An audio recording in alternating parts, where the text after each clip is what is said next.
तो क्या आनंद मोहन एक बार फिर से पाला बदल सकते हैं या प्रेशर पॉलिटिक्स हो रहा है? नहीं, आनंद मोहन जी पार्टी के एक वरिष्ठ नेता हैं। पूरी मजबूती से लवली आनंद जी पार्टी का अपने पूरे इलाके में प्रतिनिधित्व कर रही हैं, जनता की सेवा कर रही हैं। आनंद मोहन जी भी समाजवादी आंदोलन के एक बड़े नेता हैं। पार्टी को पूरी तरह से लवली आनंद जी और आनंद मोहन जी का साथ है और आगे भी रहेगा। नमस्कार, मैं मनीष और आप देख रहे हैं दर्श न्यूज।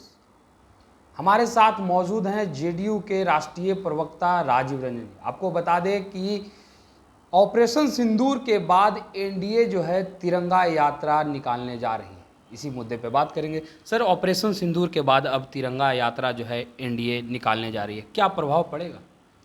देखिए, ये भारत के लिए विजयोत्सव के समान है और जनता पूरी तरह से राष्ट्र को लेकर जो विपक्ष और हमारे शत्रुओं की ओर से तरह तरह के अफवाह और जो धारणाएं बनाई जा रही थी, उसको भारतीय सेना ने अपने शौर्य और पराक्रम से भारत के पक्ष में किया।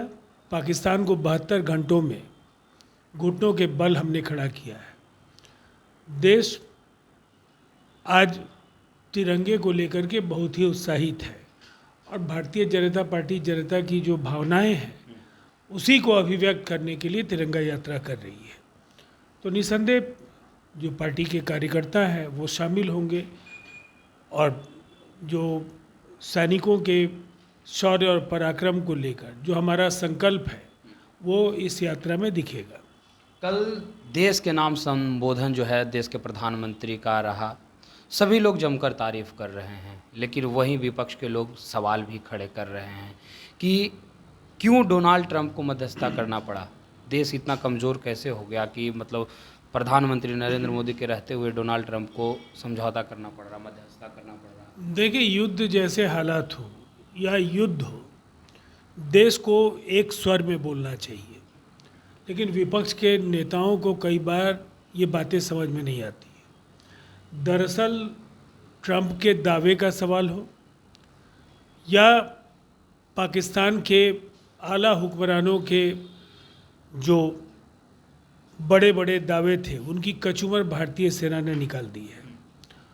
और जिस तरह से 72 घंटों में पाकिस्तान को याचना करनी पड़ी, उनके तरफ से त्राहिमाम संदेश आने लगा कि अब इस संघर्ष पर विराम होना चाहिए, तो भारत ने उनकी याचना पर शर्तों के साथ विचार किया है कि अगर आपकी ओर से कोई भी आतंकी वारदात होगी तो हम उसे युद्ध की कार्रवाई मानेंगे और फिर पलटवार का हमारा अधिकार होगा। तो निसंदेह ये बहुत ही साफ शब्दों में दिया गया संदेश है। प्रधानमंत्री जी ने अपने संबोधन में भारत के शौर्य और पराक्रम, सैनिकों के योगदान की सराहना की और उन्होंने दो टूक शब्दों में कहा, कोई मध्यस्थता का सवाल नहीं उठता है। भारत अगर कश्मीर पर बात करेगा तो केवल पाक ऑक्युपाइड कश्मीर को हिंदुस्तान में फिर से मिलाने के लिए बात करेगा। और कई अन्य महत्वपूर्ण बातें भी उन्होंने कही कि आतंकवाद और व्यापार एक साथ नहीं होंगे, आतंकवाद और बातचीत एक साथ नहीं हो सकती है। तो पाकिस्तान को बिल्कुल साफ साफ बता दिया गया कि अभी ट्रेलर आपको दिखाया है, नहीं सुधरे तो फीचर फिल्म इंडिया दिखाएगी। एक आखिरी सवाल रहेगा, बिहार की राजनीति से जुड़ा हुआ है।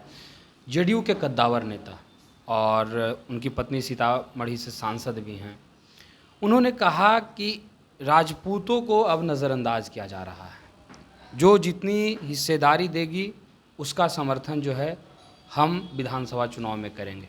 तो क्या आनंद मोहन एक बार फिर से पाला बदल सकते हैं या प्रेशर पॉलिटिक्स हो रहा है? नहीं, आनंद मोहन जी पार्टी के एक वरिष्ठ नेता हैं और किस संदर्भ में कौन सी बात कई बार कही जाती है उसका गलत अर्थ नहीं निकाला जाना चाहिए।